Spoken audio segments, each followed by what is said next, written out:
चलिए उन 3 क्वेश्चन के बाद इसको देखते हैं 4 गो।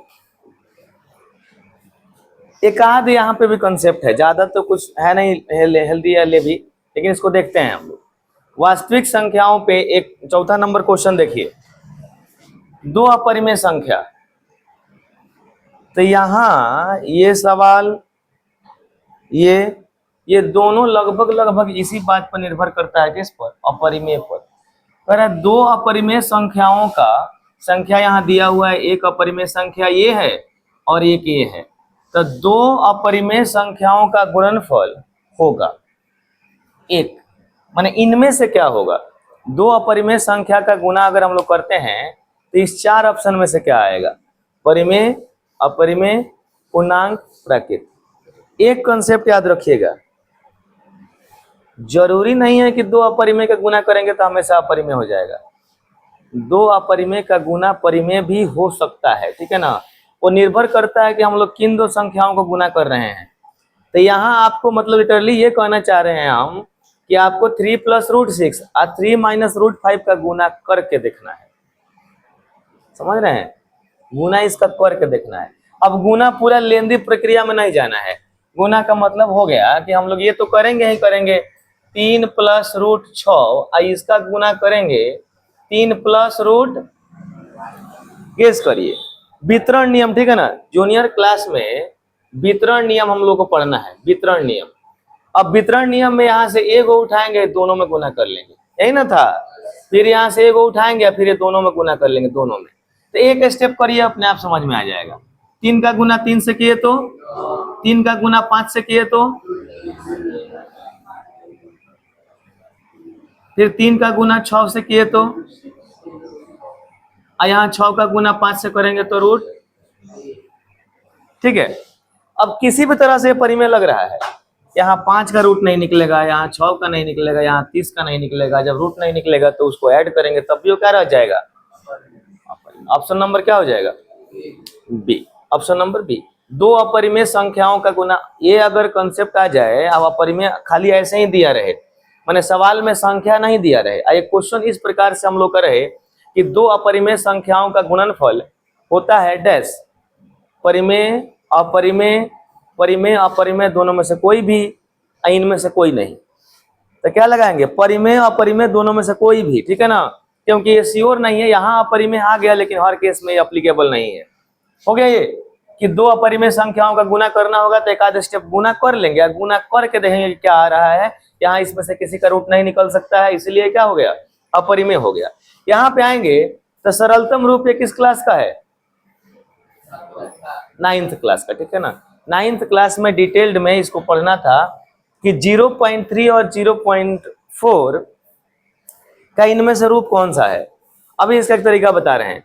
जब भी ऐसे आएगा ना, जब भी, तो हम लोग अगर ये संख्या में रेकरिंग हटा दें, रेकरिंग 3 पर जो रेकरिंग है उस रेकरिंग को हटा दिया जाए और सिर्फ आपको 0.3 दिया जाए और कहा जाए इसको बट्टा में करो, तो क्या करोगे तुम लोग? अगर 0.4 दें कहें बट्टा में करो तो क्या करोगे? इसका ऐड पूछेंगे तो कहोगे सर 7/10, यही ना होगा। लेकिन जब रेकरिंग डाल देंगे तो रेकरिंग में बट्टा 10 नहीं आता है, इसका फुल फ्लेज प्रक्रिया है बनाने का, तब बट्टा में क्या आएगा? 9 आएगा। तो 0.3 में रेकरिंग डाल देना है, तो ये रेकरिंग डालते क्या हो जाएगा? 3/9। और 0.4 पर रेकरिंग करेंगे तो क्या हो जाएगा? 4/9। और दोनों को ऐड करेंगे तो 3 4 7/9। माने इसको जब उचित भिन्न रहता है, नीचे एक जैसा रहेगा, तो सिर्फ ऊपर वाला ऐड करते हैं, नीचे वाला ऐड नहीं करते हैं। तो कितना हो गया? 7/। तो ऐसा कोई भी सवाल रहेगा तो बना दीजिएगा, सीधे 9 में लीजिएगा। और डबल डिजिट में रहेगा तो 99 लेंगे। क्या लेंगे? 99। कोई दिक्कत है यहाँ? तो 0.3 का रेकरिंग प्लस 0.4 का रेकरिंग है, तो कितना हो जाएगा आंसर इसका? 3 और 4 7/9। Option number. अगर इसके आधार पर एक सवाल पूछे तुम लोग से 0.7 का रेकरिंग और जोड़ 0.2 का रेकरिंग, बताओ बट्टा में कितना होगा? 9/9 करेंगे बराबर कितना आ जाएगा? 1 आ जाएगा। कोई दिक्कत? ऐसा कोई सवाल होगा तो कर दीजिएगा ना कि रेकरिंग वाले में बट्टा 9 ले लेता है।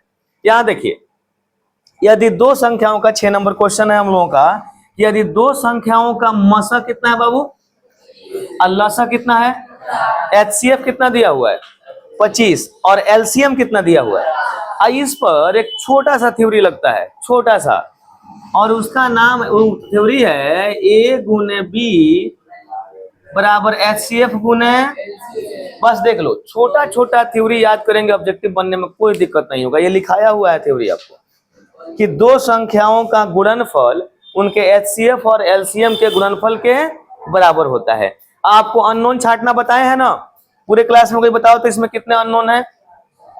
4 अननोन है। कितने हैं? 4। एक ये भी अननोन है, एक ये भी अननोन है, ये और ये इस तरह अज्ञात राशि कितने हैं? 4 अज्ञात राशि है। इसमें से ये भी तरीका है कि कोई 3 को दिया रहेगा तो चौथा, कोई 3 दिया रहेगा चौथा निकाल दें, कोई 3, हई 2 को मान लीजिए दिया है, एगो हई दिया है तो हई निकाल देंगे, हई लिया कहना भाग कर देंगे। तो इस तरह से इस 4 में से कोई भी 3 दिया रहेगा तो चौथा। यहां वैसा नहीं था, यहां कह रहा है कि तुमको सिर्फ एचसीएफ और एलसीएम दिया है और तुमको संख्याओं का गुणनफल माने हई निकालना है। हई दोनों दिया है और हई दोनों निकालना है एक के बार में। तो ये दोनों दिया है, एगो दिया है 25 और एगो दिया है 50। तो बताइए एचसीएफ दिया है 25 और एलसीएम दिया है, गुना करेंगे तो 25 पचे 125 है, एगो सोना का सोना लग गया। कौन सा ऑप्शन हो गया? Option number 1। क्या कोई दिक्कत है? एक छोटा सा एक थ्योरी है, ए गुने बी बराबर एचसीएफ गुने एलसीएम, अगर इसको करेंगे तो हमारा हो जाएगा, आंसर निकल जाएगा। यहां पे आइए देखते हैं कि Q, क्वेश्चन नंबर 7 है हम लोगों का, कि यदि Q एक धनात्मक पूर्णांक है। कौन सा बाबू? पूर्णांक शब्द दिया है तो पूर्णांक से कुछ याद आ रहा है ना? पूर्णांक सेंटर में हो जाएगा 0, दाहिने साइड में जाएंगे तो प्लस में इन्फिनिटी तक, अब बाएं में जाएंगे तो माइनस में इन्फिनिटी तक, अनंत तक जाएगा। तो हम लोग का Q, हम लोग पूर्णांक के बारे में जान रहे हैं, कहां सर ये प्लस में भी होते हैं और माइनस में भी होते हैं और 0 भी होते हैं, लेकिन यहाँ कह रहा है Q को आपको लेना है खाली धनात्मक, माने प्लस वाला ही लेना है। क्या लेना है? सिर्फ प्लस वाला। तो आपसे कह रहा है कि यदि Q एक धनात्मक पूर्णांक है, बात हम लोग को पता है कि Q क्या है? धनात्मक पूर्णांक। तो निम्नलिखित में से कौन सा धनात्मक माने प्लस वाला? आपको ये बात याद रखना है कि धनात्मक विषम पूर्णांक, कौन पूर्णांक? विषम पूर्णांक। अब यहाँ पे आ गया सम और विषम का। तो सम संख्याएं क्या होती हैं?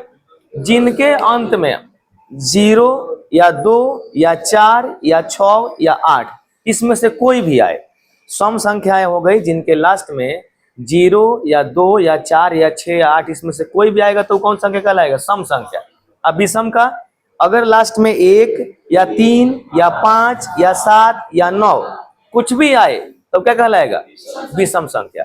तो सम विषम का अगर कंसेप्ट आपको याद है कि 1 3 5 7 9 रहने पर विषम होता है, तो ऑप्शन देखिए, अपने आप पता चल जाएगा। ये ऑप्शन में देखिए, यहाँ अब ये कहोगे कि सर ये 6Q + 1 वगैरह वगैरह कुछ आ गया है, यहाँ पहले ही कह दिया है Q कथी है? कथी है? पूर्णांक। तो Q धनात्मक पूर्णांक है। अगर तुमको ये कंफ्यूजन है कि सर Q के जगह पर क्या आएगा, कुछ भी हो उससे हम क्या मतलब है, हम लोग को ये देखना है कि अगर छटकाना हो तो यहाँ पे ये देखिए 2 क्या है?